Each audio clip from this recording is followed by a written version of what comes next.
Vamos a empezar. Agradecerle a todos por haberse conectado a esta clase gratuita de la Academia Pedro Beltrán, una academia destinada a dar la batalla cultural a través de la enseñanza. En mi caso, mi especialidad que es la historia, contar la historia desde un punto de vista liberal sin perjudicar el contenido, sino desde la interpretación. En el Perú, como lo dije en la clase anterior, la historia se suele contar desde un punto de lucha de clases, desde una dialéctica marxista, lo que hace que hayan oprimidos y opresores, donde refleje que hay ricos y pobres, buenos y malos, cuando en realidad la lectura de la historia es mucho más amplia que esa, ¿no? Hay muchas más cosas que se tendrían que evaluar dentro de una explicación histórica. La semana pasada estuvimos hablando de la guerra de la independencia y qué tanto habíamos nosotros como individuos reclamado esa independencia y descubrimos que no, que la independencia fue el saqueo de la propiedad privada, que la independencia permitió hacer ricos a unos y pobres a otros, que dinamitaron el comercio y la producción, la llegada de los libertadores, saquearon a muchos barcos mercantiles que estaban en los puertos llenos de mercadería que ellos robaron en pos de la libertad, se prestaron dinero con altos intereses, que gran parte de las comisiones se fueron con los agentes y pues se terminaron expropiando grandes partes en nuestro país. Se cambió de una mano a otra y hoy vamos a conocer qué ocurrió después de la independencia. Más o menos vamos a llegar hasta 1868. Vamos a abreviar porque la historia es mucho más extensa y no va a haber tiempo para contar cada gobierno. Me gustaría contarles específicamente cómo fue la guerra de la Confederación Perú-Boliviana. Me gustaría contarles cómo fue la guerra contra la Gran Colombia o la guerra contra España de 1866. Me gustaría explicarles cómo fue la rebelión de los hermanos Gutiérrez de 1872, con detalles muy ricos que cuentan los historiadores, pero no va a haber tiempo. Hoy vamos a hablar de la era del guano, un estado administrador. Así que doy pase inmediatamente a la PTT, al PTT que hemos preparado para ustedes. Acá está el PTT. Les pido por favor que si alguien, porque siempre hay enfermos en todos lados, pinta en la PTT, pueda verse rápidamente quién es la persona, el nombre sale ahí y lo sacamos inmediatamente de la sala. Ok, Academia Pedro Beltrán, como saben, esta es la Academia Pedro Beltrán, la academia a la que yo pertenezco, es la que está dictando los cursos. Yo soy Jorge Ugarte, escritor, profesor y político liberal.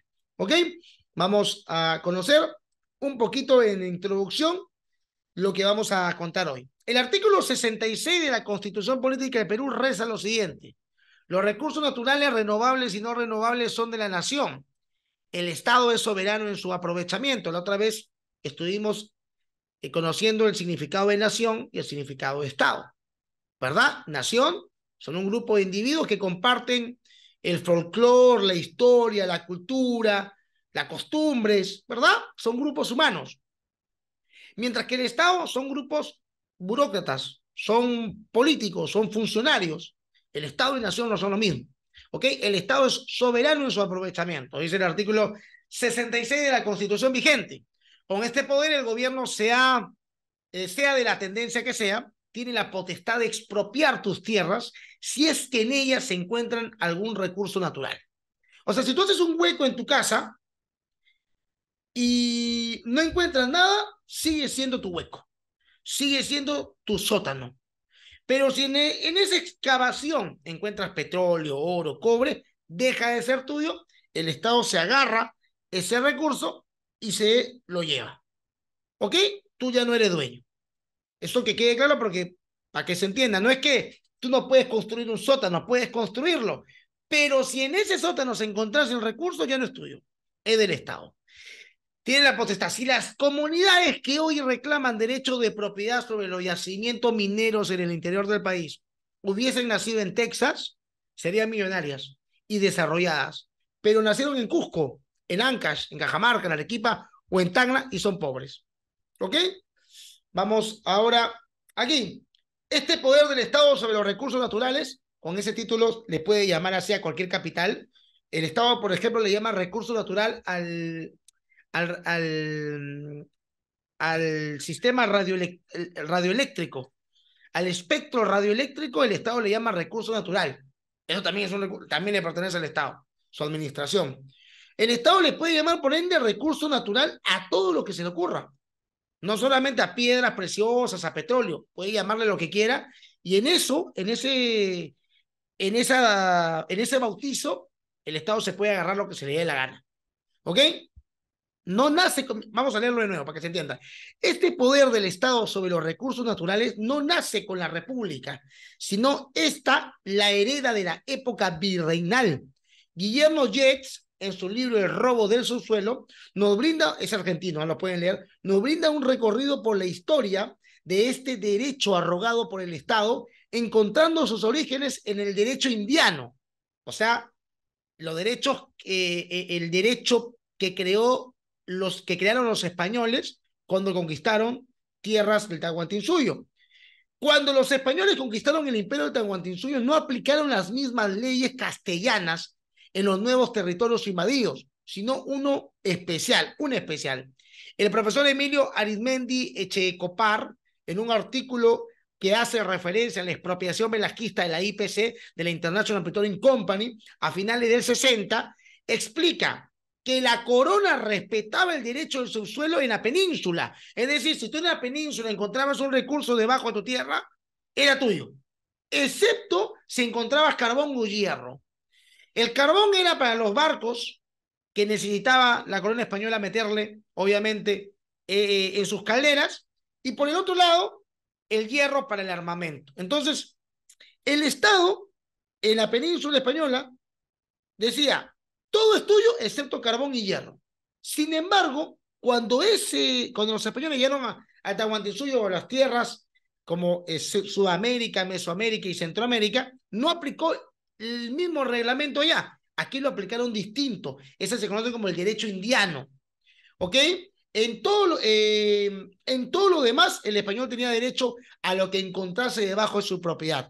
Esto no se repetía en América, donde el rey tenía derechos absolutos sobre los recursos encontrados en el subsuelo.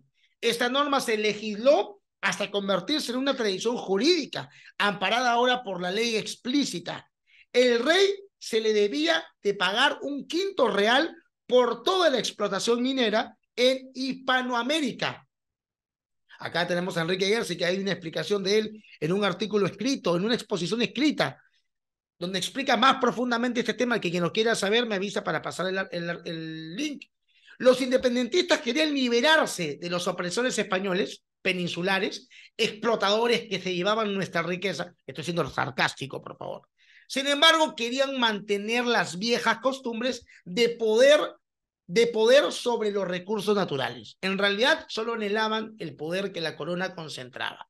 Los que velaron por la república, los independentistas, los libertadores, dijeron, no, los españoles nos explotan, se llevan todo. Sin embargo, cuando se hereda la república, hacen exactamente lo mismo que la corona española. Es más, lo hacen mal.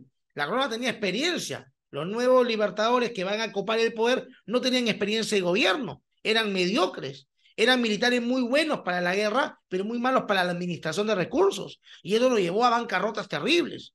Este es un dato que nos puede sacar de la conferencia escrita de Enrique Gersi, capítulo 10, quién es el dueño del subsuelo, y he citado la Constitución de Domingo García Belaúnde, publicada por el Jurado Nacional de Elecciones. Ok, como hemos conocido en la clase anterior, el Perú fue repartido entre los líderes de la independencia y sus secuaces, hombres hambrientos de gloria, poder y dinero. Al no encontrar las riquezas que prometieron los libertadores, primero expropiaron, saquearon y dilapidaron lo poco que encontraron. Luego, de manera voluntaria y a la fuerza, requirieron a préstamos internacionales y nacionales que generaron la primera deuda nacional. El Perú nació con deuda. El Perú nació como república con deuda. Sigamos. La década del 20 del siglo XIX, el Perú luchará por desprenderse del modelo bolivariano deprimente que se impuso desde 1824 por Simón Bolívar, tercer presidente del Perú. Incluso nos llevó a una guerra con la Gran Colombia, mientras que en la década del 30, tras la muerte de Bolívar, se reanimarán los deseos de unidad impuesta entre algunos países en Hispanoamérica, como el caso de Perú y Bolivia, que formarán la Confederación Perú-Boliviana. Con el apoyo de Argentina y Chile, y después de 2 etapas furibundas, los caudillos peruanos Gamarra y Castilla lograrán dividir nuevamente al Perú de Bolivia, generándose inmediatamente una nueva guerra entre quienes fueron aliados. En medio del caudillismo, la anarquía, los cañones y las balas de una república fallida, a modo de combustible, el guano aparecería en el terreno económico, avivando la ambición de los militares peruanos por alcanzar el poder. Pues quien estuviese gobernando también tendría el guano a su disposición. A ver, habíamos hablado de lo que había pasado cuando llegaron los libertadores. Vamos a tener guerra con Bolívar, vamos a tener la guerra de la Confederación, vamos a tener la guerra con Bolivia en 1839-40. Agustín Gamarra va a ser asesinado, muerto en una batalla. El Perú va a vivir una anarquía y justo en ese momento se ponen los ojos en el guano de las islas principalmente chinchanas. ¿Ok? Seguimos. El guano era muy importante, ojo, porque con el guano tú podías cultivar las tierras como abono, fertilizante, el mundo estaba en guerra, entonces esos cientos de miles de soldados que iban a la guerra comían 2 o 3 veces al día, entonces los campos de cultivo tenían que estar activados para que se les llevara alimento, requerían de abonos, Perú tenía el guano. Por un tiempo, el Perú fue el único exportador de guano en el planeta. Luego se encontró guano en África, pero no era tan bueno. ¿Por qué el guano peruano era mejor? A ver, el guano peruano era mejor porque se encontraba en las costas. Por la cordillera de los Andes, las lluvias en la costa no eran frecuentes. El sol que daba a la costa fermentaba el excremento milenario de las aves. Esa fermentación hacía que el guano sea 20 veces más fértil que el guano de África y 3 veces más barato. Eso permitía que Perú se ponga en el ojo del mundo y venían acá a comprarnos nuestro guano. El guano no requería de mucha chamba porque estaba ahí en la costa, en las islas, con algunas plumas de los animales que depositaban ahí su excremento. Entonces contratabas a algunos chinos culíes o en algún momento en el 61-62 se pudo traer isleños de la isla de Pascua y de otras zonas también de la Polinesia, los trajeron casi con contrato de esclavitud, y en otro caso, reos, ¿no? Delincuentes de las cárceles salían y trabajaban para estas personas. Entonces, vamos a contarte un poco, te he adelantado un poco de lo que pasa con el guano, ¿ok? Las islas costeras del Perú ha sido el baño público de más de 40 millones de aves a lo largo de la historia. Hablo de esa época nada más. Con la abundancia de la anchoveta, un manjar para los pelícanos, gaviotas o piqueros que sobrevuelan nuestro mar, nuestro litoral se convirtió en imán para estos animales, quienes después de la cacería descansaban en las islas hoy peruanas para depositar su excremento.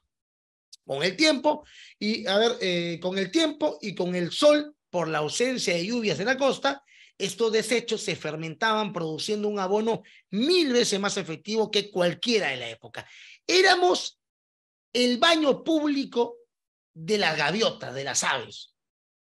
Teníamos la fortuna, como tenemos la fortuna de Yanacocha, como tenemos la fortuna de los recursos naturales en el Perú, ha sido al mismo tiempo la desdicha, porque se ha creído que el Perú es un país rico por el guano, no va a pasar lo mismo con el caucho, no va a pasar lo mismo con el cobre, no va a pasar lo mismo con el salitre.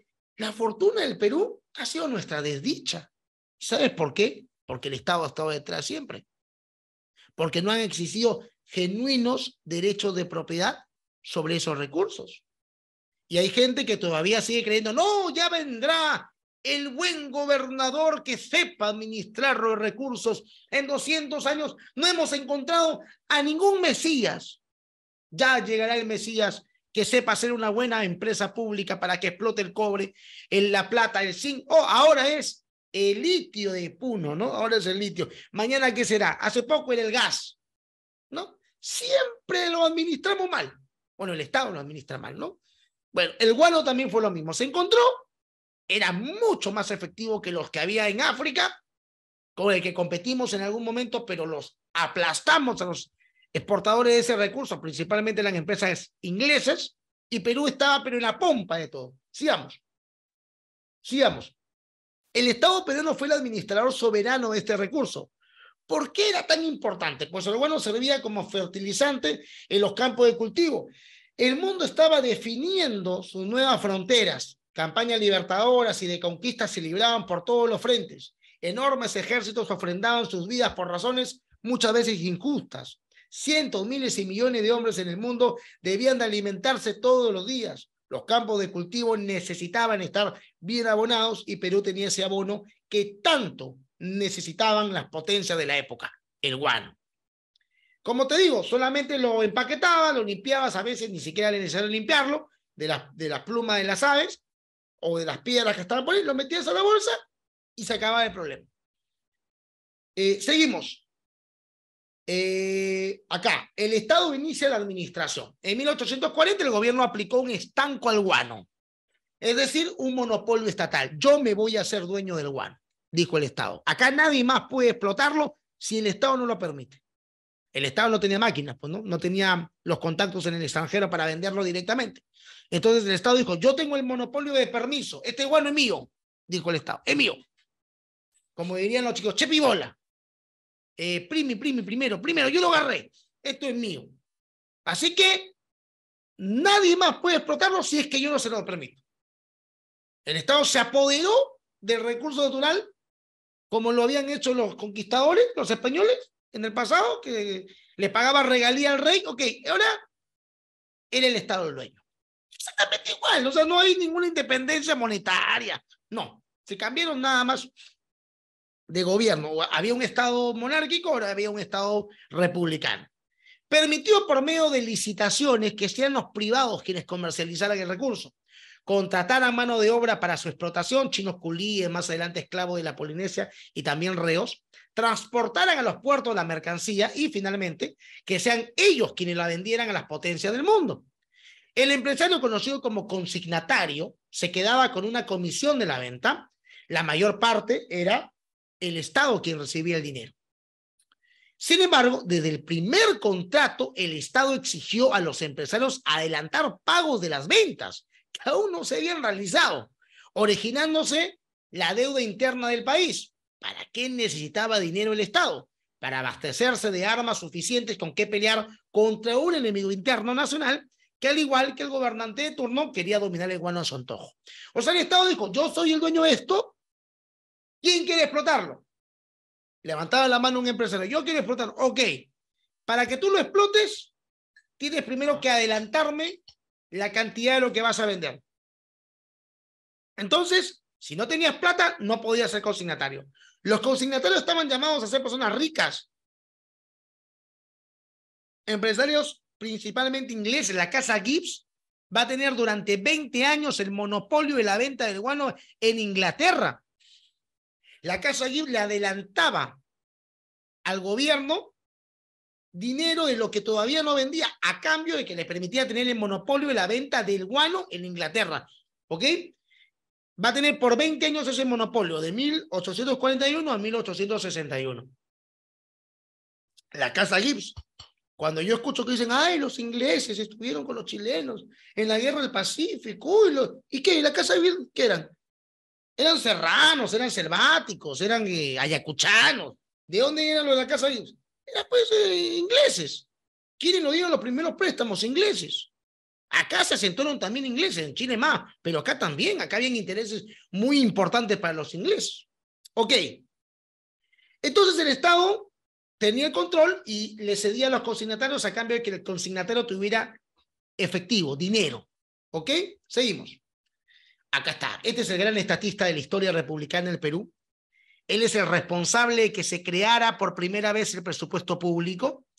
Él es el responsable de que se creara el primer sistema de pensiones públicos para funcionarios de alto rango de su gobierno, lo que hoy conocemos como la 2530.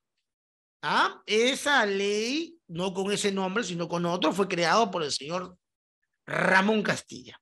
Como veremos en breve, empresarios nacionales e internacionales se hicieron millonarios con el guano, pero el Estado también engordó groseramente. Ramón Castilla fue estatista, utilizó el dinero del guano para crear el primer fondo de pensiones, solo para trabajadores del Estado. Esa herencia es hoy la 2530, un robo descarado en la economía de todos los peruanos efectuando que cuenta con un 80% de déficit fiscal. El mismo mandatario fue quien creó el primer presupuesto público para el sector estatal, porque ¿por qué escatimar si había dinero? O sea, si había dinero del guano, ¿por qué no acrecentar la planilla pública? Bueno, el historiador socialista peruano Heraclio Bonilla, en su obra Guano y Burguesía en el Perú, mencionó lo siguiente: los ingresos producidos por la venta del guano hasta 1850, por otra parte, no fluían significativamente a las arcas fiscales y sirvieron fundamentalmente para fortalecimiento del aparato burocrático y para el mantenimiento de las Fuerzas Armadas. Más del 26%, como lo vas a ver más adelante, del dinero recaudado del guano se fue en burocracia, planilla, funcionarios, se crearon nuevos puestos de empleo y 24% se fue en comprar armas. Dinero del guano, ¿eh? El Atahualpa, el Manco Cápac, el Huáscar, la Independencia se compraron con plata del guano, y el salitre. ¿Ok? Seguimos. A ver, seguimos por acá. Ramón Castilla sería también quien se preocuparía por el pago de la deuda interna del Perú, además del externo. O sea, como había plata, dijeron, bueno, hay plata, ¿en qué gastamos el dinero? ¿Vamos a construir ferrocarriles? No, todavía no. ¿Te parece bien si con ese dinero hacemos obra pública? No. ¿Qué hacemos con el dinero? Bueno, paguemos las deudas que tenemos de la independencia. ¿Ok? Entonces, Castilla se preocupó por esa deuda de la independencia. Esta fue generada por las expropiaciones, robos, saqueos, préstamos involuntarios durante la independencia. Al terminar su primer gobierno en 1851, el monto registrado y a pagar por el Estado peruano a los financistas de la emancipación ascendía a 4.879.607 pesos. Sin embargo, asumido el poder Echenique, esta ascendió a la escandalosa cifra de 23.211.400 pesos. Estamos hablando de 19 millones más aproximadamente. ¿Qué había ocurrido? Delincuentes disfrazados de genuinos adeudados falsificaron documentos en relación a títulos de propiedad contra Alfonso Quirós en su libro Historia de la Corrupción en el Perú. Ellos a sus familiares habían dado dinero a causa libertadora. Más de 12 millones de pesos fueron demostrados como fraude, lo que provocó el estallido social de 1854 por Ramón Castilla. Ramón Castilla abraza el clamor popular de la gente de esta corrupción. Cuando él dejó el gobierno en el 51, la gente salió y dijo, bueno, vamos a pagar la deuda. La deuda, hemos hecho un registro de 4.879.607 pesos. Eso vamos a pagar. Deja el gobierno, entra Echenique no. Empieza a recibir más documentos falsificados, truchos, como le diríamos en el Perú, falsos, y la deuda de 4 millones asciende a 23 millones, 19 millones más. La gente se desespera, porque era corrupción pura y dura, y dice, este guano está sirviendo para pagar deudas falsificadas. Entonces, Ramón Castilla se rebela contra eso, dice, no vamos a pagar los 23 millones, abraza la indignación de la gente sale, hay una revolución, y Ramón Castilla recupera el poder en 1854. La gente dice, ¡viva Ramón Castilla! Pero Ramón Castilla dice, bueno, ya llegué al poder, igual vamos a pagar los 23 millones. O sea, le tomó el pelo a la gente. Igual terminó pagando. La gente tonta, como siempre, lamentablemente, terminó apoyando una revolución que va a tener tintes populistas, como por ejemplo la eliminación de la abolición de la esclavitud y la abolición del tributo indígena, que va a acarrear más deuda. Ahorita lo voy a explicar por qué. Está rico el cafecito. Ok, sigamos. Sin embargo, los más de 23 millones de pesos fueron asumidos como deuda real por el nuevo gobierno de Castilla. Esto representaba 5 millones de libras esterlinas. El gobierno no tuvo mejor manera de cancelar el dinero con dinero prestado de 2 casas financieras. O sea, no había plata. Entonces, ¿qué hizo el Estado? Le pidió a 2 casas financieras, una que era de Londres, londinense, la Olivarren, prestó 9 millones. Y la otra, que era francesa, Montané, prestó 4 millones. O sea, 13 millones de los 23 millones los consiguieron en efectivo. Y esa plata se la repartieron entre los que habían reclamado al principio de que el Estado les debía dinero por la independencia. ¿Ok? Aunque es muy difícil saber quiénes fueron los que recibieron esta cantidad dineraria a modo de compensación por sus aportes a la independencia de Perú, algunos historiadores se han arriesgado a asegurar que los beneficiados fueron terratenientes, comerciantes, militares de la revolución y cientos de estafadores. ¿Ok? Seguimos. Acá está. Ahora bien, de los 23 millones se lograron pagar 13 millones nada más, ¿no? Aún faltan cubrir 10 millones más. La inteligencia de los políticos es tanta que no tuvo mejor idea que pagar esta cantidad con emisión de bonos. Estos, no se olvide que no había banco central, o sea, tú emitías bonos, una empresa los emitía y esos bonos se convertían en papel moneda cuando iban al mercado, salían al mercado del sistema y esto generó que hayan 10 millones de pesos representados en bonos en el mercado de la nada. Y cuando tú imprimes abusivamente dinero sin ningún respaldo, ¿qué es lo que ocurre? Pueden escribir en el chat, por favor. Vamos a ver si su clase de economía tuvo algún tipo de resultado. ¿Qué pasa cuando tú emites inorgánicamente papel moneda y lo pones en el mercado? Lo que va a ocurrir es inflación.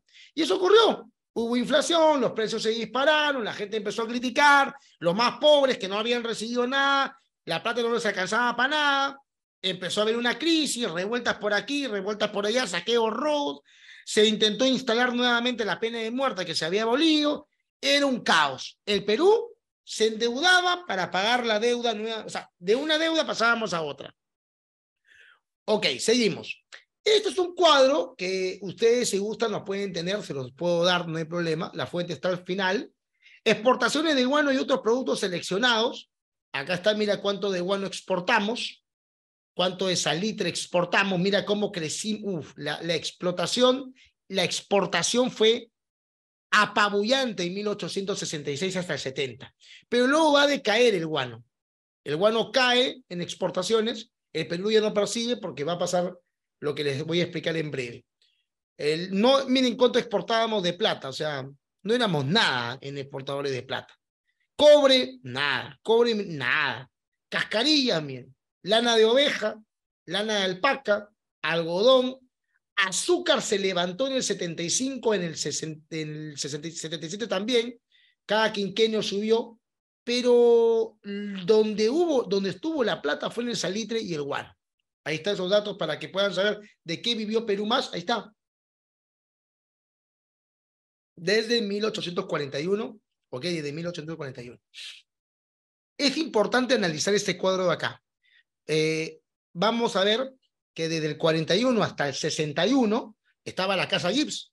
La Casa Gibbs no ganó tanto con las exportaciones de guano, porque mira, luego de la Casa Gibbs, del 61 hasta el 70, 69, va a estar los consignatarios peruanos, multimillonarios que se van a hacer de mucha plata y van a tener el monopolio. Estos son los que van a ganar más en la época de mayor bonanza. 368.000, 530.000 toneladas estamos hablando, ¿no? Bueno, ¿qué más tenemos por acá? Guano, composición de las exportaciones peruanas entre el 40 y 77, cifras porcentuales, ¿no? ¿Cuánto representaba, por ejemplo, en el 60 las exportaciones? El guano representaba el 78% de las exportaciones. Luego pasó en el 65 a representar el 42%. Y luego en el 77 cayó estrepitosamente por la crisis económica del 72 y los números ahí están. Ok, sigamos leyendo. Ok, sigamos. Ramón Castilla no solo acabó con el tributo indígena, sino también con la esclavitud. Siempre hemos escuchado esto. Esta afirmación, aunque no es del todo cierta, pues los chinos culíes y los isleños de la isla de Pascua trabajaban en condiciones de esclavitud, generó grandes gastos al Estado, pues por cada esclavo que alcanzaba su libertad, el gobierno debía de pagarle a su antiguo amo la cantidad de 300 pesos al antiguo amo. Ya, ok, yo tengo 300 yo tengo 30, perdón, 30 negros, ¿ok? Y hay que liberarlos, ¿ok? Los libero, pero el Estado me paga 300 pesos por cada negro liberado, liberto. Sin embargo, Heráclito Bonilla asegura que ese dinero iba no al amo, sino iba al esclavo, para que tenga un capital para sobrellevar. Soldevilla dice que iba para los dos, ¿ok? Las fuentes ahí son un poquito confusas. No sé si Bonilla se olvida de decir que también lo recibía el amo, o es que en todo caso Sobrevivía se equivoca, pero en el hecho puntual es que uno de los dos recibía 300 pesos y otro hecho puntual es que el Estado gastaba. Por cada negro liberto, el Estado gastaba. ¿Ese dinero de dónde lo sacaba? De las ganancias del guano. Como ya no había tributo indígena, ¿de dónde recauda más plata? Del guano peruano. ¿Ok? Sigamos. Acá está Sobrevilla. Según fuente de Natalia Sobrevilla Perea, el gobierno peruano recaudó más de 750 millones de pesos durante la era del guano. Del 100% del recaudado, poco más del 50% quedaba en manos del Estado. ¿Qué hacía ese con el dinero? Ahí te lo explico. 29% iba destinado al gasto público y el 24% a gastos militares. Con plata del guano se compró el Huáscar, la Independencia, el Atahualpa, el Mancocapa y corrupción detrás de todos, ¿eh? A raíz del acrecentamiento, quiero hacer un paréntesis, para que tengan ustedes una idea, según Alfonso Quirós, en la época del guano se robaron 105 millones de soles en corrupción. 105 millones de soles. El Huáscar costó $500,000 de soles aproximadamente. Hubiésemos construido más de 200 Huáscar si no se hubiesen robado esa plata. Se robaron 105 millones. Unos degenerados fueron durante la época de guano. Ok, seguimos. 29 iba al gasto público y el 24 gastos militares. A raíz del acrecentamiento del gasto público se nombraron nuevas autoridades por todo el Perú, compuestas por prefectos, subprefectos, gobernadores. Se instalaron nuevas cortes judiciales estatales en las principales ciudades, más guarniciones policiales, aumento del número de militares. La conquista por el Estado, la conquista por parte del Estado de la selva en 1847 se logró gracias al dinero del guano. Ricardo Palma fue contratado por el Estado, pagado con fondos públicos, también llegó a ser político. Intelectuales como Luis Benjamín Cisneros y Arnaldo Márquez gozaron de contratos con el gobierno. Incluso extranjeros como el naturalista Antonio Raimondi, Sebastián Lorente y el ingeniero Eduardo de Javich estaban en la planilla estatal. Si eras artista, tenías un espacio en la era del guano para vivir del excremento. Eran los antiguos caviares, los antiguos parásitos, los antiguos intelectuales que creían que el Estado, porque tenía plata, tenían que cubrir el ingenio que tenían. No eran gente tocada, que tenía que recibir un sueldo del Estado, como lo hacen hasta el día de hoy. Esta maldita herencia no se ha quitado, ¿no? Hay gente que cree que porque publica un libro, el Estado tiene la obligación de obligar a la gente, valga la redundancia, a comprar su libro o pagarle. Es una estupidez, ¿no? Pero bueno, eso ya se viene de hace mucho atrás.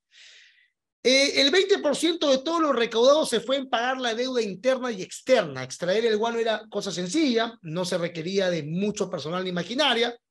El excremento se encontraba a la vista sin mayores dificultades. El costo de inversión por cada tonelada de guano extraída era de 3 pesos. Mira, ¿cuánto le costaba al empresario sacar una tonelada de guano? 3 pesitos. Invertía 3 pesitos en sacarlo, ¿ok? Y que más o menos era media libra esterlina, más o menos.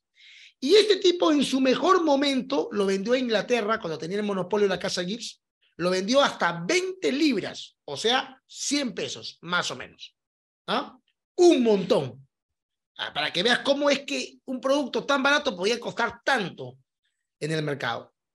Porque se aprovechaban, porque tenían el monopolio, ¿no? El negocio del guano. Como mencioné en líneas arriba, el Estado tenía el monopolio del recurso y solo le entregaba licitaciones a las empresas solventes, dispuestas a poder adelantar pago del recurso que aún no explotaban. En 1842, la Casa Gibbs obtuvo el monopolio de la explotación cedida por el Estado en el mercado británico. Aunque el gobierno seguía siendo dueño del guano, solo la empresa inglesa podía decidir cómo y cuándo vender en su territorio. Esta mala praxis la mantuvo hasta 1961, cuando no se le renovó contrato y se decidió, por temor de Ramón Castilla a una nueva revolución, entregar nuevamente el monopolio a un conglomerado de empresarios peruanos que exigían explotar el recurso en reemplazo a los extranjeros.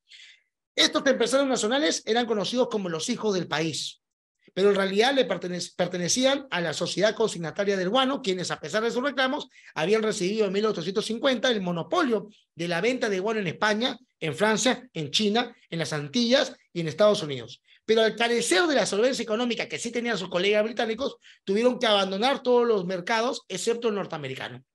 No olvidar que para ser un consignatario del Estado debía de presentar solvencia y adelantar dinero al gobierno. Hasta 1969 los consignatarios peruanos se hicieron de grandes fortunas, pero el contrato Dreyfus de aquel año volvió a entregar el monopolio del guano esta vez a los franceses. Pasaron de los ingleses a los peruanos consignatarios, luego se lo quitaron y se lo pasaron a los franceses. El guano pasó por 3 manos principalmente, insisto, ingleses, peruanos, más ladrones que todos, ¿eh? Y los franceses. ¿Ok? Sigamos. El guano no nos alivió económicamente, todo lo contrario, grandes cantidades se perdieron en generar préstamos al Estado con sumas exorbitantes. El Perú logró alcanzar una deuda de 35 millones de libras esterlinas. La mitad del guano se fue en pagar dicha deuda sin poder disminuirla debido a la corrupción y los elevados intereses y comisiones de los agentes. En 1849 el Perú es visto por los bancos londinenses como el país más endeudado junto a Rusia, Bélgica, Austria, Cerdeña, Dinamarca y Suecia. Mira cómo Dinamarca, Suecia, Austria han podido salir de la crisis y Perú todavía no. No existía un registro de los gastos de gobierno, lo que permitía que imperara el robo. En 1864, el ministro de Hacienda, Ignacio Noboa, escribió en su memoria que el Perú contaba con un gasto de 24 millones de pesos cuando sus ingresos eran solo de 16 millones de pesos. El Perú se preparaba para una de las crisis más grandes de su historia, la misma que nos llevaría a una guerra con Chile y nos dejaría más arruinados que nunca. Academia Pedro Beltrán. Bueno, gente, esto es más o menos lo que pasó durante la época del guano. Estoy leyendo los comentarios por acá. Tuvimos guano. El guano pasó por 3 manos de tipo de empresarios. El Estado siempre tuvo el control de la concesión. Se recaudó mucho dinero. Más de la mitad se fueron para el Estado. 30% se fueron para los consignatarios. 20% se fueron en robo. No se hizo mucho con eso. Luego de esto viene lo que conocemos nosotros como el contrato Dreyfus, que es un contrato recomendado por Nicolás de Pierola, ministro de Hacienda del presidente Balti Montero. Balti Montero tenía que solucionar el problema de los consignatarios, se le debía mucha plata a los consignatarios y tenían el monopolio. Entonces, Pierola le dice, mira, hagamos algo, le debemos a varios consignatarios, son como 200. Hagamos lo siguiente, quitémosle el negocio y volvámoslo a monopolizar, pero esta vez hay que dárselo a los franceses. Pero hagamos un concurso, obviamente, ¿no? Para que la gente crea que hay democracia, ¿no? Que es justo. Ganó Dreyfus siempre. Dreyfus prometía pagar la deuda, adelantar pagos y prestarle dinero al Perú. O sea, el contrato de Dreyfus, a todas luces, tenía que favorecer los intereses del Perú. Sin embargo, Dreyfus recibe el monopolio, los consignatarios son pagados, Perú ya no le debe a los consignatarios, ahora le debe a Dreyfus. Dreyfus no tenía plata, el Perú no tenía plata, Dreyfus nos presta dinero y José Balti Montero se le mete a la cabeza construir ferrocarriles en el Perú. Hay que construir ferrocarriles que puedan industrializar el Perú. Se construye el ferrocarril de Lima a La Oroya, se construye el ferrocarril de Arequipa a Mollendo, se construyen 9 ferrocarriles. Como en todo gobierno, para que el Estado quiere construir algo, tiene que hacer un concurso para ver qué empresa se encargará de construir la obra. ¿Verdad? Ok. Entonces, no puedo leer los comentarios, espérenme un segundo. Entonces el Estado hacía un concurso y de las 9 veces, 6 veces ganó la licitación un tipo llamado Henry Menge o Enrique Menge, que era un empresario ingeniero norteamericano. Henry Menge era muy famoso, no bebía una gota de alcohol, pero el tipo era un corruptazo. Henry Main, por ejemplo, la licitación del tren de Lima a Loro y el ferrocarril lo ganó por 25 millones de soles, pero al final costó 120, 5 veces más casi. ¿Qué pasó? Los ferrocarriles costaron mucho más de lo que se había presupuestado, las ganancias del ferrocarril no fueron suficientes para pagar el préstamo. Es como si tú te vas al banco y le dices al banco, préstame $50,000, voy a pagar $2,000 mensuales, voy a poner un restaurante. Tú pones un restaurante con 50,000 y tus ingresos son de $1,000 nada más. No te alcanza para pagar lo que te costó el préstamo. Bueno, exactamente pasó eso en Perú. Costó muy caro, las ganancias no cubrieron el costo, entonces el Perú se declaró en bancarrota en 1872. Henry Main murió en el 77, si mi memoria no me falla. Y Henry Main murió y dejó un libro, que es su agenda, un libro rojito que se lo regaló a su médico de cabecera, y su médico de cabecera publicó un libro llamado Perú, sin tilde, Perú sin tilde, Perú. En ese libro están publicados, he tratado de buscarlo por todos lados, no lo encuentro, porque no está en el Perú ese libro, se publicó en el extranjero, y no lo encuentro en ninguna biblioteca, pero en la base de datos de Henry Main, según Jorge Basadre, se publica este libro, y en ese libro, que se llama Perú, está el nombre de todos los funcionarios públicos a los que Henry Main sobornó para ganar las 6 licitaciones. No es que se la dieron a Henry Main porque Henry Main era un hombre inteligente, no. Se la dieron para que Henry Main pudiera pagar los sobornos, y por eso hay que acrecentar el presupuesto. En el 72 nos declaramos en bancarrota. Perú se queda sin guano. No teníamos guano de donde. Ya estábamos endeudados con Dreyfus, estábamos en bancarrota. Entonces el Perú tiene la necesidad, la urgencia de buscar recursos. Ustedes vieron el cuadro de hace un momento, mira, vamos a volver a poner el cuadro para que entiendan este punto importante. Mira, acá está. Acá, este que es porcentaje. Aquí. El Perú se queda sin guano, ¿cierto? Ok, el Perú se queda sin guano. Acá está, vamos a ponerlo así. A ver, acá está. El Perú se queda sin guano. Mira cuánto de guano había producido. Al quedarse sin guano, el salitre no estaba en manos del Estado. El salitre se encontraba en haciendas. O sea, estaban en manos privadas. Alfonso Ugarte era un empresario salitrero. La compañía Ugarte era una compañía de mucho prestigio en Tarapacá. Alfonso Ugarte fue alcalde de Iquique, fundó la primera estación de bomberos de Iquique, un hombre millonario, heredero de una gran fortuna. Y Alfonso Ugarte era empresario salitrero, pero pagábamos impuestos por lo que se exportaba, pero no es que el Estado decidía quién explotaba el salitre y quién no, porque el salitre estaba en manos privadas. El guano estaba en manos del Estado. Y el Estado pierde el guano con toda la deuda de los ferrocarriles en el 72. Entonces Perú se queda sin su principal fuente económica. Miren el otro mapa, el aquí. Miren el guano. Si nos quedamos sin guano, miren cómo baja el porcentaje. Y los otros porcentajes suben, no porque se explotara más plata y oro, sino que al dejar el guano de representar una mayoría, los demás porcentajes suben, no porque haya más, sino porque el porcentaje tiene que subir, evidentemente. El Perú pierde. Entonces, en ese momento, en 1872, declarado en bancarrota, Manuel Pardo, el presidente civil del Perú, era consignatario. Era un hombre que había hecho fortuna con el guano en el Perú, un hombre rico. Fundador del Partido Civilista, ¿cierto? Entonces, Manuel Pardo, en 1873, comete el enorme error, la grosería, de firmar un tratado secreto con Bolivia, el 6 de febrero de 1873. Firma un tratado secreto con Bolivia porque Perú puso sus ojos como gobierno en el salitre. Requeríamos del salitre porque el guano estaba perdido. No hay guano, ¿qué hacemos? ¿De qué vivimos? Salitre. Pero el salitre en manos de quién está? De privado. Ok, creamos la ley de estanco del salitre. Se creó la ley de estanco del salitre, que es el Estado tiene el control de las salitreras, pero siguen en manos privadas.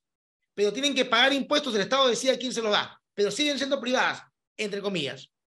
El 6 de febrero se firma el tratado secreto con Bolivia porque Bolivia tenía salitre en Antofagasta.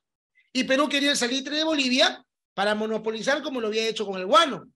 Pero Perú no podía monopolizar el salitre porque Bolivia tenía su propio salitre. Y el salitre de Bolivia lo explotaba Chile.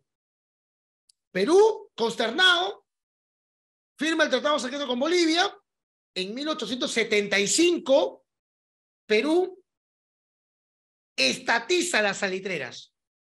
Todas las salitreras de Tarapacá estatizadas. Pero dense cuenta cómo actuó el gobierno peruano. No podía tener el control de las salitreras, que era la ley del estanco. No conforme con eso, estatiza las salitreras. O sea, Perú compró todos los tickets para ir a una guerra con un enemigo, que era Chile en ese momento, con el que no teníamos frontera. Cuando nosotros conocemos la historia de la forma que yo le estoy contando, porque no estoy inventando nada, te das cuenta que los políticos peruanos fueron y son nefastos. Y que no teníamos ningún problema con el guano hasta que el Estado puso sus narices en el guano. Ese es el problema de la historia del Perú con los recursos, que el Estado los ha administrado. Ese es el mensaje que espero hoy lo puedan recepcionar. Cuando el Estado administra los recursos, lo hace mal, porque no hay estímulo. ¿Por qué te vas a estimular si al final es tuyo? Lo vas a explotar hasta que te dé la gana. Lo mismo ha pasado con el petróleo, lo mismo ha pasado con el caucho y otros más. Bueno, gente, esta ha sido la clase del día de hoy. Espero que les haya gustado. Ahorita voy a permitir que levanten las manos los que quieran hacer preguntas. Mientras levantan la mano, quisiera así pedir su apoyo a los que quieran libremente apoyar. Nadie está obligado. Este es un hermoso, ya lo puse en el programa, este es un juego de mesa que se llama Guerra en el Pacífico, que es de la Guerra del Pacífico. Este es un juego de mesa como un ludo, como un monopolio, que te va a permitir conocer un poco más la Guerra del Pacífico. Hay héroes como Miguel Grau, Aníbal Pinto, Arturo Prat, los Colorados, Francisco Bolognesi. Esto lo puedes jugar con tus hijos y vas a conocer la historia del Perú jugando un poco más. ¿Cuánto vale? Estamos sorteándolo por 5 soles, lo puedes tú adquirir 5 lucas y entras a un sorteo. El sorteo lo vamos a hacer mañana por la noche a las 7 en mi programa. Puedes yapearme a mi número, Yanina, pon mi número porque eso es directamente conmigo, 982-324-572. Me yapeas 5 lucas y yo escribo tu nombre en un boletín una vez. Si yapeas 10 soles, la escribiré 2 veces. Tienes más oportunidades. Por cada 5 soles se escribirá una vez tu nombre. Es una manera voluntaria, si lo quieren ver ustedes, de poder colaborar con estas clases, que son muy bonitas, que son muy bien preparadas, que tardan su momento, tardan su tiempo, no saben. Hay que preparar bien la clase para que tengan datos, información que no te cuentan en el colegio. Pues bien, el sorteo será mañana a las 7. A las 7 sí o sí, mañana lo estamos sorteando. ¿Hay alguna pregunta con respecto a mis libros? Los puedes encontrar en la Feria Internacional del Libro, que está en Jesús María, en el stand Los Heraldos Negros. Este lunes a las 5 de la tarde voy a presentar mi último libro en la Feria Internacional del Libro. Si quieren pueden asistir. Los que quieran asistir tienen la libertad de poder ir. Si quieren más informes sobre mi libro, Carlita, pon tu número, por favor. Carlita va a poner... la bibliografía, te voy a ayudar un poquito. A ver, yo cité hace un momento el libro de... Bueno, este es Las Constituciones del Perú, tercera edición, revisada, corregida y aumentada. Ha sido publicado por el Jurado Nacional de Elecciones, pero Domingo García Belaúnde es el que lo ha redactado. Tienes aquí... Apunten, ¿ah? Guano y burguesía en el Perú, contrastes y paralelos en el marco de la región andina, cuarta edición aumentada de Heraclio Bonilla, con una edición marxista, ojo, de lucha de clases, pero que no deja de ser interesante. Hay que leer siempre, incluso a nuestros rivales intelectuales. Luego tienes República Peruana viendo más allá de la cueva de los bandoleros, los inicios de la República, de Natalia Sobrevilla. Por acá, Historia, este libro lo recomiendo, pero de cabeza. Historia económica del Perú desde la conquista española hasta el presente. Y un libro de cabecera que, ojo, lo recomiendo, pero mucho cuidado con leer Alfonso Quirós y creer todo lo que dice, porque hay un problema con Alfonso Quirós, que él toma muchos reportes periodísticos y los asume como si fueran ciertos. Por ejemplo, se le acusó, vamos a poner a alguien de izquierda para que no crean que estoy a favor de que critiquen, en contra de que critiquen solamente a los que me caen bien, supuestamente, ¿no? Ya. A Velasco un diario lo acusó de recibir una coima, ya, pero él dice un diario, ¿qué demostración es? ¿Qué prueba hay de que verdaderamente lo recibió?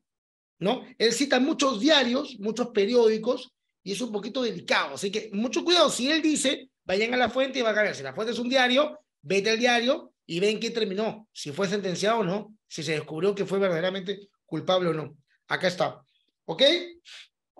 Acá está el libro. Bueno, y otros más que están ya aquí adentro que sería un tema muy largo poder. Bueno, profe, pase los libros por WhatsApp para ir con mi lista a la FIL, dice Karina. Bueno, Yanina, ¿la puedes escribir en el chat, por favor, para que lo vean? Bueno, gente, ¿hay alguna pregunta? Los que quieran comprar el libro, mi libro, o quieran saber en qué parte de la feria está mi libro ahorita lo estamos vendiendo en estos momentos en oferta, a 60 soles, ya no está a 80, porque la feria lo ha bajado 20% todos los libros que vayan a la feria está 20% de descuento. Entonces yo también vamos a meterle el descuento para que lo puedan comprar 60 soles mi libro. Al 934-923-057 Carlita la puedes comprar. Si no lo puedes comprar en la feria también, yo voy a presentar el libro el lunes, ahí nos vemos un rato y conversamos. Ok, ¿alguien tiene alguna pregunta? ¿Va a levantar alguien la mano o no? Para poder darte la última, John Roja, el último anuncio. John Roja, ¿cómo estás? A las 5 de la tarde, Pedro, estaré en la feria. Aló, Hola, profe, ¿me John. escucho bien? Sí. Profe, quería hacerle una consulta con respecto al tema de lo que hizo Ramón Castilla liberando. Alto reto. Carlita, Janina, ¿puedes compartir, por favor, el flyer de mi presentación del lunes para que la gente que quiera ir sepa en qué auditorio voy a estar? Continúa. Quería hacerle la consulta. Por ejemplo, si usted hubiese estado en ese momento como presidente, ¿cómo hubiese sido? ¿Qué No, hubiese, o qué hubiese hecho, o qué opción hubiese usted tomado en el caso de Ramón Castilla de haber podido liberar a esta gente? Porque en algún momento se le tenía que liberar. a ver, obviamente la esclavitud tenía que eliminarse, evidentemente, pero el dinero del, de lo que... en realidad el bono nunca tuvo que estar en manos del Estado. No, el Estado lo utilizó para enriquecerse. Y el Estado, como tenía dinero, empezó pues a conceder bonos por todos lados. Moría un héroe de la guerra de la independencia, el Estado le regalaba a la viuda y a los hijos tanta cantidad de dinero. Se daban bonos porque había plata, entonces se empezó a gastar demasiado. Eso no es una crítica a la abolición de la esclavitud. Se abolió la esclavitud de los negros, pero no de los chinos culíes, ni tampoco de los esclavos isleños que vinieron acá, porque acá vinieron esclavos isleños. Incluso en el libro Esclavos en el Paraíso de Henry Evans, tú puedes ver que incluso vino uno de los barcos que se condujo hasta la Polinesia en la época de trata de... No era trata, estaba legalizado, de esclavos isleños. De la isla de Pascua, por ejemplo, fue Miguel Grau uno de los que condujo ese barco. Entonces, se tenía que abolir la esclavitud de todas maneras, ¿ok? Pero tenías que entender que esa abolición de la esclavitud cuando se eliminó la mita, por ejemplo, también. La semana pasada nosotros conocimos que se había eliminado la mita y la mita era un tiempo impago de trabajo en la mina, ¿verdad? La mita viene desde la época de los incas, incluso, porque en la época de los incas, como ustedes bien saben, Machu Picchu, todo eso se hizo con mitas. La gente era prácticamente llevada a la fuerza a estos lugares, trabajaban para el Inca por un tiempo y luego se iban. Y no se les pagaba un mango por eso. Todas las edificaciones hermosas que tenemos se hicieron de esa manera. Bueno, igual pasó en la época del virreinato, la mitad continuó, pero cuando se eliminaron este tipo de cosas, enfrentaron problemas sociales que al final se fueron acomodando con el tiempo, la gente se fue acomodando y el Estado no tuvo que intervenir, pero en este caso de Ramón Castilla sí intervino. Está bien eliminar la esclavitud, pero no entregar bonos pues, por ello, porque la esclavitud es evidentemente algo que va contra el derecho natural. Y tú mirás, pero el derecho natural, profe, no existía. El derecho natural fue una propuesta directamente de Aristóteles. Entonces el derecho natural existió desde siempre. En la escuela de Salamanca hablaban del derecho natural, o sea, acá también había el principio del derecho natural. Se creía en el derecho natural, algunos otros no. Entonces, se sabía que tener esclavos era inmoral, iba contra la ley natural del hombre. Sin embargo, se mantuvo con el tiempo, hasta que en 1854 se elimina. La única disconformidad con Castilla es haberle pagado un dinero para liberar a estas personas, cuando no era necesario. Gerson Atoche. Hay varias empresas que explotan el... Ahorita, si no me equivoco, hay una... Yo el otro día nos fuimos con Carlita a Ica. Estuvimos si no me equivoco, en Paraca, no sé dónde fue. Las Islas Ballestas, no recuerdo dónde está ahorita. Bueno, ahí hay una empresa que te cobra por ir a ver las Islas Ballestas. No recuerdo el nombre de la empresa. Tú pagas dos impuestos. Uno a la empresa privada y otro al Ministerio de Cultura por ingresar a ver las Islas Ballestas y a leones de mar que no existen prácticamente. No hay pingüinos, está todo terrible. Gerson, ahora sí.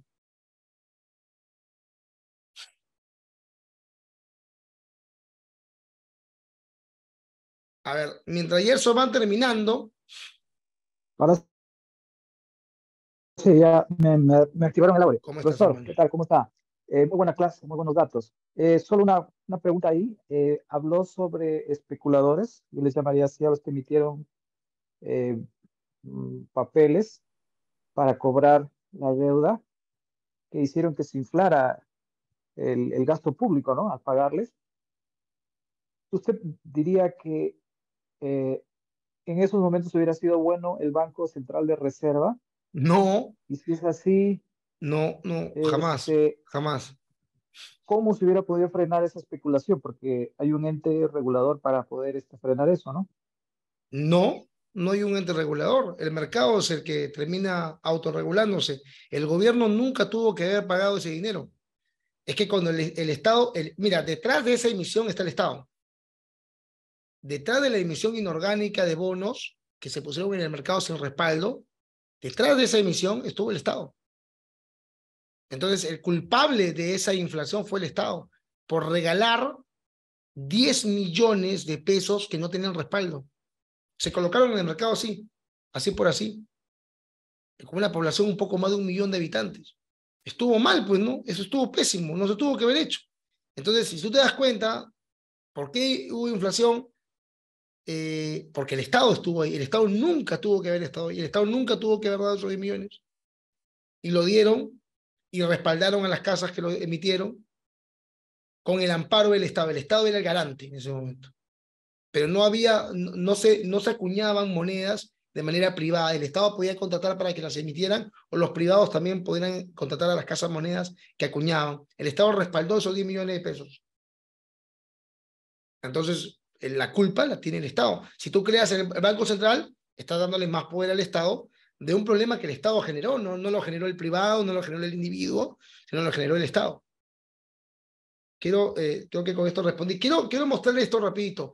Gente, el próximo martes voy a dictar un curso que va a durar 4 clases. Cada clase va a durar 2 horas. Y al final vamos a entregar la certificación necesaria a los que lo soliciten, ¿ok? Este es un trabajo de bastante investigación que estoy haciendo. He reunido muchas fuentes bibliográficas sobre el gobierno de Juan Velasco Alvarado para conocer cada una de sus reformas, cada una de estas reformas que realizó Juan Velasco Alvarado cuando llegó al poder. La reforma agraria, la reforma pesquera, la reforma industrial, la reforma educativa, las expropiaciones, la compra de armas a Rusia, la posibilidad de irnos a una guerra contra Chile, el levantamiento en febrero de 1975 de la policía, todo lo que ocurrió durante el gobierno de Velasco. Es verdad que la International Petroleum Company, su historia con Velasco, detalles de su gobierno que son bien rebuscaditos, los he encontrado, los estoy poniendo, cómo fue verdaderamente la reforma agraria, algo que la gente no conoce muy bien, ¿eh? ¿Cuántas tierras se expropiaron?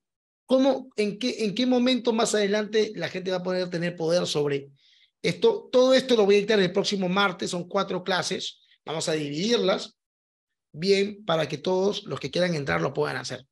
El costo, este sí va a tener un costo porque es una preparación. Ya hemos tenido 2 clases gratis, espero que les haya gustado, pero esta sí va a tener un costo para los que quieran inscribirse. El costo es 50 nuevos soles por las 4 clases de 8 horas. Estamos hablando que la hora más o menos algo de 7 soles, más o menos la hora. ¿Ok? Así que son 8 horas. Espero que se inscriban. Recuerden que con ese dinero ustedes nos ayudan a poder avanzar. Tenemos un evento el 6 de agosto en un asentamiento humano, donde vamos a abrir el primer colegio Academia Pedro Beltrán, absolutamente gratis para la gente de bajos recursos. Eso está en Los Olivos, en pro de Los Olivos. Vamos a dictar 2 veces por semana clases de economía, de derecho, de historia. Vamos a mandarle las fotos, los videos para que vean que ese es el primero de los muchos que vamos a ir abriendo por todo el Perú. ¿Ok? Nos están dando ese lugar 2 veces por semana. Es una cochera grande. Vamos a comprar la pizarra y todo y vamos a mandar algunos videos para que ustedes los puedan ver. Así que los ingresos de la Academia Pedro Beltrán ayudan para poder seguir levantando este proyecto que espero de todo corazón que pueda crecer. El número al que pueden ustedes tener mayor información es 923-097459. Ok. Tenemos pregunta de Eric.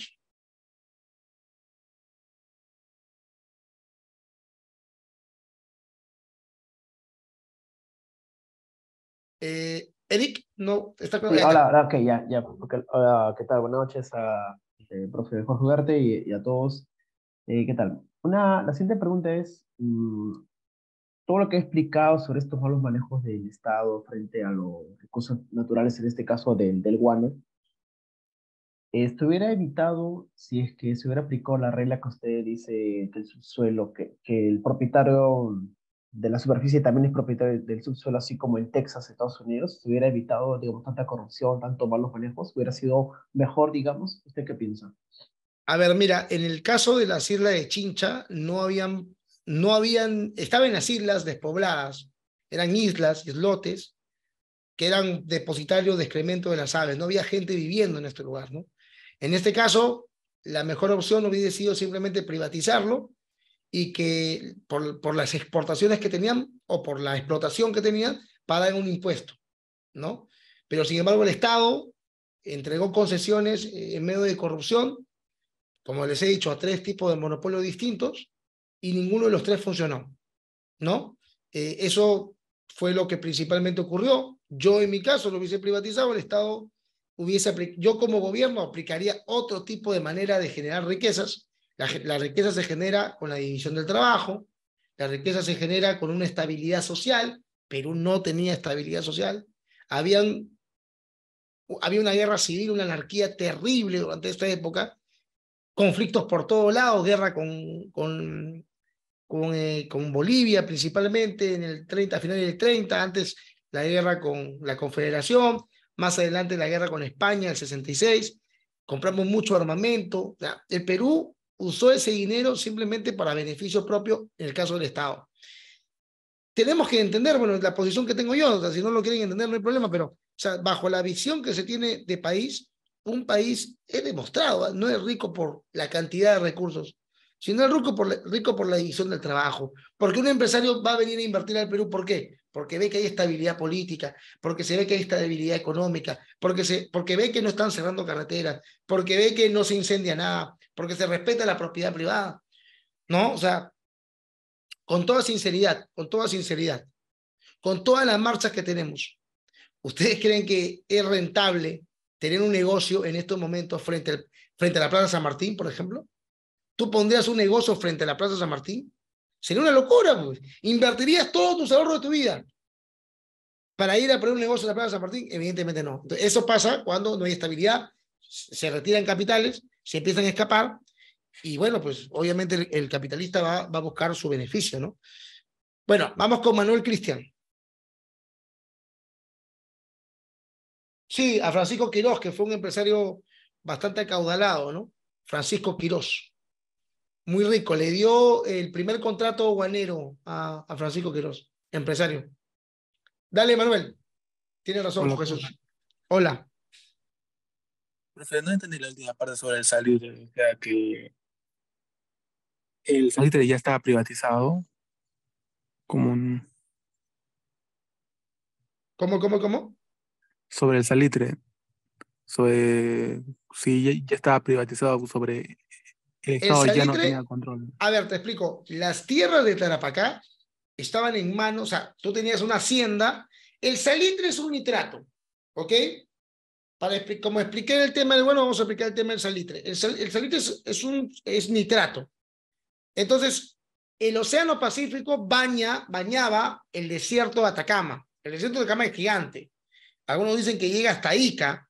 El desierto que hay en la costa llega hasta Ica, algunos dicen. Bueno, pero hablando del sur de Tarapacá, todo el desierto de Atacama, principalmente el de Antofagasta y el de Tarapacá, estaba, era un desierto donde tú encontrabas pues esqueletos de animales. En el pasado, el mar del océano cubría parte de ese desierto. Con el tiempo, el mar fue retrocediendo y en ese retroceso dejaba pozos de agua y al fondo del agua se quedaba la sal. El sol del desierto secaba el agua y el nitrato fluía, aparecía y se formaba una costra blanca sobre la superficie terrestre. Esa costra podía ser más grande, más alta, más pequeña, eran de varias formas, de varios montículos. Esto lo convertías nitrato de sodio a potasio y te servía para la pólvora, para los explosivos. Todo eso estaba en las haciendas. Ese nitrato se había creado en las haciendas. Los hacendados del sur tenían tanto poder territorial que podían llegar hasta la costa, hasta el litoral eran dueños. ¿Ok? Entonces, ahí estaba el nitrato. Cuando el Estado peruano pierde el guano, pone los ojos en el nitrato, en el salitre, porque también sirve para los campos de cultivo y también sirve ahora para la pólvora. Entonces todo el mundo estaba comprando salitre, pero el salitre estaba en manos de esos hacendados. ¿El Estado qué hace? Crea la ley del estanco. Dice, el salitre ahora le pertenece al Estado, pero sigan administrándolo ustedes los privados. Y en el 75 el Estado dice, ya no, todo le pertenece al Estado y nosotros vamos a decidir quién puede o quién no puede explotarlo. Pero cuando tú expropias algo, cuando tú expropias un territorio, tienes que pagarle, así como hicieron con los esclavos, que le quitaron su propiedad, tuvieron que pagarle al amo, al ex amo, al esclavista, el dinero porque le estaban quitando una propiedad, porque le pertenecía ese esclavo, ¿ok? Ese negro, no es afro, ¿eh? Es negro, el nombre es negro. No estoy siendo racista por eso. Entonces, el Estado tenía que pagarle a los hacendados salitreros lo que le habían quitado, las tierras, pues no tenía plata. Entonces el Estado le dijo, te pago con bonos, ojo, con bonos, que generaron más inflación y luego a otros les pagó con pagarés, o sea, te voy a pagar en algún momento, pero mientras tanto te doy un interés del 6%. Y como el Estado expropió, pero no sabía manejar las tierras, dijo, mira, te pago con pagarés, te pago con bonos, esto ya es mío, pero no tengo personal, sigue administrándolo tú. El Estado fue un fracaso en todos los recursos naturales que el Estado ha administrado, los ha hecho mal, definitivamente. Bueno, vamos con Miguel. Chao, Eric, cuídate. Bueno, acabamos con Manuel y con Santierra. Hola Jorge, buenas ¿Cómo noches. estás? ¿Cómo estás? ¿Cómo estás? Jorge, no sé si te da tiempo. Tengo entendido de que con el boom del guano, a pesar de la corrupción, es el momento donde las costas despega y la sierra se queda atrás. Y de ahí vienen gran parte de esas diferencias en lo social. O mejor dicho, que la sierra pierde el atractivo, cuando antes eran a la par y incluso la costa era un poco más pobre que la sierra. No sé si te da tiempo para trabajar ese tema. Mira, ahorita creo que no me va a dar mucho tiempo, pero sí te puedo adelantar algo. Los que recibieron esos 23 millones de pesos, con una exageración de más de 12 millones de pesos, recibieron grandes cantidades de dinero que empezaron a comprar tierras de enormes cantidades en la costa y empezaron a invertir el dinero porque cuando uno tiene plata, algunos se la gastan, pero otros la invierten. Y le invirtieron en haciendas azucareras y algodoneras. Y ahí viene también el boom del algodón y el boom de la caña de azúcar, del azúcar, que vamos a exportar y vamos a competir con Cuba. Y ocupan las tierras de la costa. Muchos de los que estaban en Arequipa, en Cusco, donde había dinero, donde había fluidez, donde había plata, se mudan a la costa y la costa, incluyendo Lima, se empieza a llenar del nuevo boom económico y dejan pues relegadas el interior del país. Mucha gente de la que se queda en el interior del país se queda pues en situaciones económicas lamentables. Muchos migran porque encontraron solamente chamba en la costa. Y sí, ahí se va a separar, se va a dividir el Perú de una manera económica y también de una manera de clases también, podríamos decir, un poco marxista suena, pero de clases, ¿no? Y ahí se podría haber generado, posiblemente, hay que profundizar más, esa separación costa-sierra, ¿no? Peruana. La selva estuvo mucho más lejana todavía, ¿no? Mucho más lejana. La selva va a unirse todavía en el siglo XX, ¿no? En el siglo XX la selva y la costa y el norte va a tener conexión, pero durante mucho tiempo la costa va a estar muy alejada del Perú. Perdimos gran parte de la costa, por ejemplo, con Brasil, ¿no? En 1909 Brasil no gana el Acre. ¿Por qué? Porque no había nadie ahí, no había cómo llegar al Acre. Árboles caucheros, ¿no? Líquido lechoso que se extrae de los troncos de los árboles. Perdimos todo más. Brasil nos ganó 451.000 kilómetros cuadrados.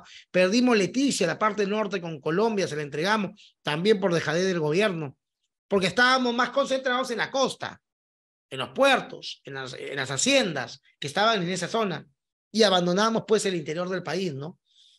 Es como más o menos lo que le pasa a Canadá, ¿no? Que la mayor parte de canadienses se encuentran en la zona de frontera con Estados Unidos y no en la zona que ha sido relegada, pero nadie se la quita a Canadá, esa es la diferencia, ¿no?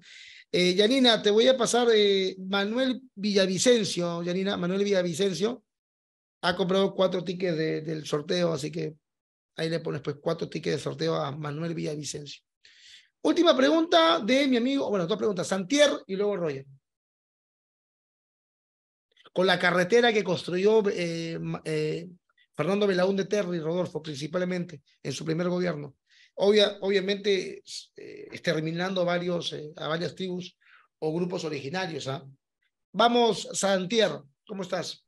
Jorge, buenas noches. Muchas gracias por tu clase. ¿Me escuchas? Sí, el juego está al ¿Aló? 140, creo. Sí, te escucho, te escucho. Allá.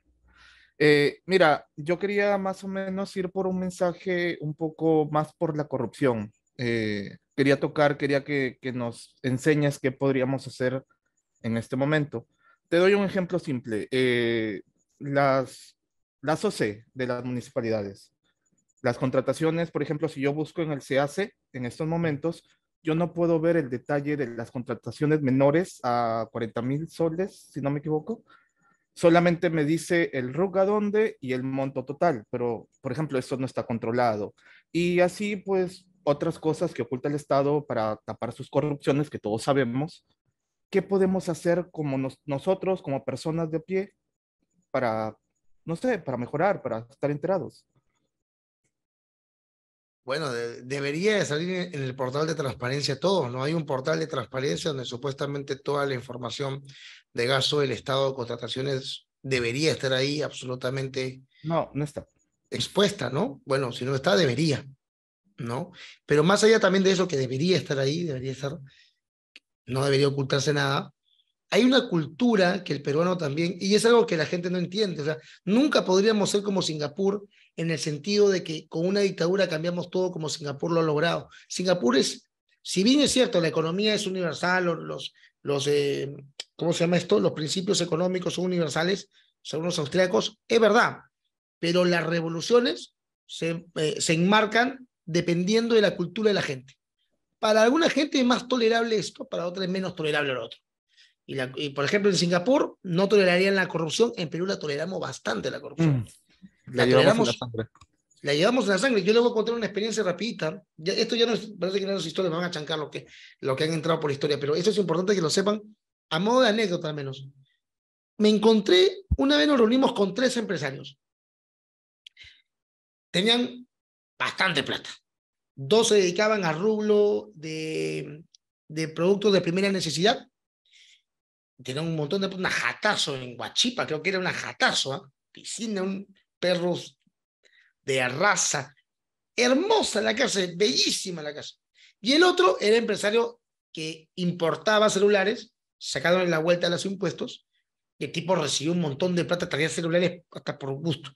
Creo que, ¿cómo se llama cuando no pagas impuestos? ¿Tiene un nombre? Si me lo recuerda por el chat o alguien me prende el micro cuando evadían, sí, claro que evadían, pero tiene un nombre. No, no, no era eso. No, tiene otro nombre. Tiene un nombre cuando... Contrabando, gracias por eso. Contrabando. Entonces yo lo supe que era que traía en contrabando después. Cuando su sobrino me contó, pero mi tío trae su bebé, pero no lo trae legalmente. ¿Cómo lo trae así? Ah, no. Bueno, el hecho es que el patita, estábamos hablando largo y tendido sobre la corrupción en el Perú. Renegaban de la corrupción, se quejaban, decían que los malditos empresarios le pagan la campaña a los, a los políticos, y al final uno de ellos se quejaba de licor. Sí, estos malditos han financiado la campaña de tal, tal, y mira, se quejaban, odiaban la corrupción. Dije, pues, estoy en el lugar correcto. Dije, por fin, Dios, vamos a encontrar gente que apoye la causa.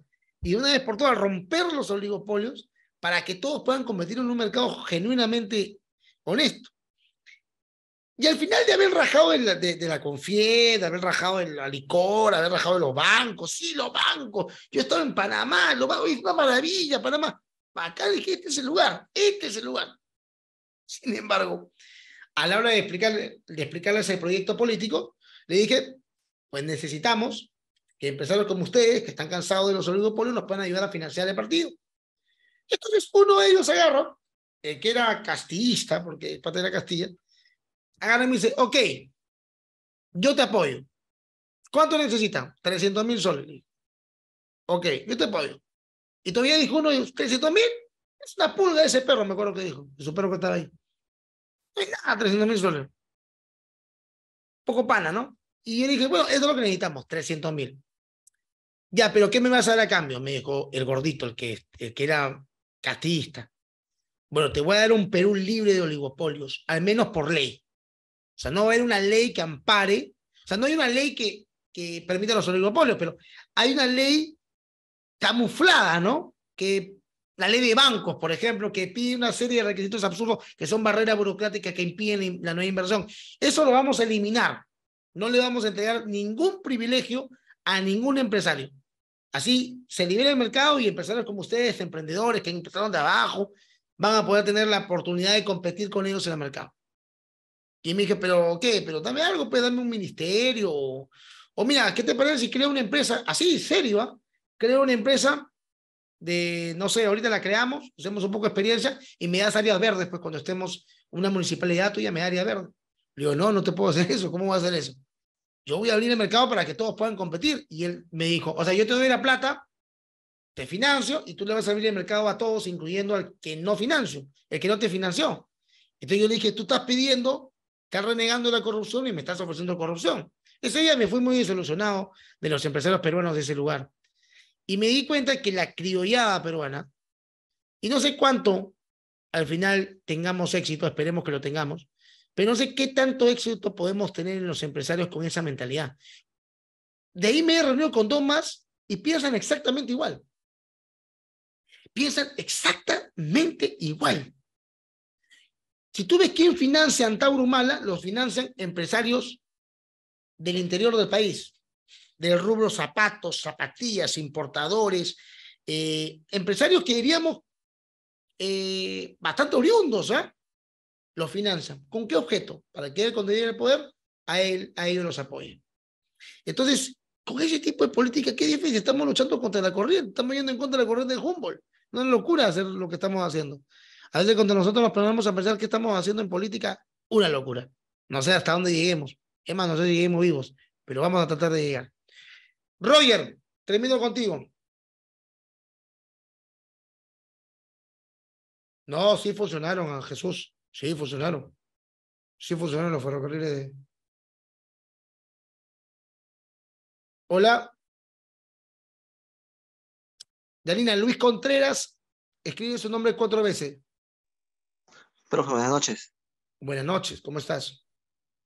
Profe, muchas gracias por su clase, muy interesante, los datos que ha compartido con nosotros. A ti. Le quería hacer una consulta respecto, bueno, sé que son épocas distintas, ¿no? Pero en los últimos años en el Perú se ha dado una bonanza de lo que es exportación minera y han habido ingresos inmensos de dinero al Estado. Y yo quería preguntarle, ¿no? Eh, en la época de la bonanza del guano también hubo mucho dinero y el Estado lo malgastó. ¿Usted cómo ve el uso que está haciendo el dinero en esta época con la bonanza dinero que ha ingresado a las arcas del Estado por la elevado precio de los minerales que exportamos. A ver, yo insisto en que le estamos poniendo demasiado énfasis a recursos que no son los que determinan la riqueza de un país. Pero los gobiernos regionales que reciben el canon que va directamente al gobierno regional para repartirlo entre las comunidades, lo único que ha generado es el robo de los políticos sobre esos recursos. Se han utilizado para financiar campañas políticas de los mismos políticos que están en el poder. Si tú te das cuenta, los gobiernos regionales del sur, principalmente, la gran mayoría han estado presos. Los gobernadores regionales están presos. Más poder a los políticos, más corrupción. Siempre me dicen, pero si tú le vas a dar a las comunidades el subsuelo, ¿qué pasa si estas comunidades rompen el contrato? Se van presas, pues. Eso es lo que ocurre cuando tú rompes un contrato. Si tú le das derecho de propiedad a alguien y esos derechos de propiedad, con esos derechos firman un contrato con una empresa privada y después se les ocurre cobrarle más a la empresa y cierran carretera, se van presos. No interesa cuántos tengan que irse presos, se van a ir presos. No van a hacer lo que se les da la gana. Ellos tendrán los derechos de propiedad de esas tierras, de esos yacimientos, pero no pueden romper porque no son seres especiales, alados, no tienen más derechos que tú y que yo, tienen su derecho de propiedad que lo reclaman hace años, ahora que lo van a tener, se ponen de acuerdo, nadie me cierra una carretera, porque de lo contrario todo el peso de la ley les cae a ellos. Pero se lo van a tomar, ¿qué te importa si se lo toman? Si tú ves lo que representa la minería en el Perú, no es un boom económico como muchos lo pintan. Lo que en el Perú genera verdaderamente economía, la manufactura, la empresa privada chica, el mercado informal del Perú es lo que genera grandes cantidades de dinero. No sale de la minería principalmente, sale de la compra y venta diaria del pequeño y microempresario. Esa división del trabajo, esa espontaneidad económica es lo que ha sostenido en crisis todo el tiempo al Perú. En crisis, ¿eh? A pesar de, y eso que hemos tenido gobiernos de inflacionarios terribles como la Guerra del Pacífico y el gobierno de Alan, el primero, que teníamos números de guerra. El gobierno de Alan fue más crisis económica que la Guerra del Pacífico. Entonces, hay que conocer un poquito más, esto no está relacionado a política, pero si nosotros profundizamos nos vamos a dar cuenta. ¿De qué vive Suiza? ¿De qué vive Macao? Son países chicos los que te estoy mencionando, pero igual, ¿de qué viven? ¿De qué vive, por ejemplo, Singapur? ¿Qué recursos económicos tiene Singapur? ¿Qué riquezas? ¿Qué riquezas tiene Japón? Taiwán hace chips. Nosotros en un gobierno, ¿qué haríamos? Liberaríamos la economía. Vengan de todos los países del mundo, hagan autos en Perú, privadas, ¿ah? Ensamblen autos aquí en el Perú, vengan a ensamblar autos, vengan a fabricar con la empresa privada peruana, hagan industria de los zapatos, hagan industria de chips, hagan industria de tecnología. Seríamos una Shenzhen como la ciudad china donde hay libre mercado. Hay que industrializar el Perú, sí, estoy a favor, pero por medio del privado, dándoles atractivas niveles de ingreso a las empresas privadas para que ellos pongan el capital. Y no el Perú, ellos. Lo van a hacer, zonas absolutamente libres. Gente, quiero agradecerles. Ya me contó Yanina que uno ya se inscribió en la clase de Velasco. Créanme, si las clases que les he dictado ahora les gustó, las clases de Velasco, sin lugar a dudas, les va a gustar mucho más todavía. Así que ya sabes, para terminar, puede inscribirse a la clase de Velasco, empieza el martes. El siguiente martes, ya se inscribió uno, me dice Yanina, no sé quién es, pero igual, ya se inscribió uno. A ver, vamos a compartir ya para terminar. Si les gusta, acá está. Esta es la clase a la que le vamos a poner todo el puncho del mundo, ¿eh? Juan Velasco Alvarado, el gobierno de las reformas populistas. Son 4 clases dictadas por mí. El costo es 50 soles por las 4 clases. Y yo te recomiendo, si estás en familia, paga 50 soles, ponlo en la sala de tu casa, que toda tu familia pueda verlo. Y además, a la hora de terminar, abres el micrófono y permites que tu papá decida izquierda, tu mamá liberal, tu tío socialdemócrata, pueda preguntar y yo con todo el cariño del mundo voy a responder. Eso sí les pido, en base a lo que se enseña en ese momento, para poder llegar a esta clase. De esta clase va a salir un libro sobre Juan Velasco Alvarado. Así que chicos, muchas gracias. Dios lo bendiga, buena noche, me voy a descansar. Mañana sorteamos esto de acá, así que no se preocupen. Muchas gracias por todo y que Dios lo bendiga. Chau, chau.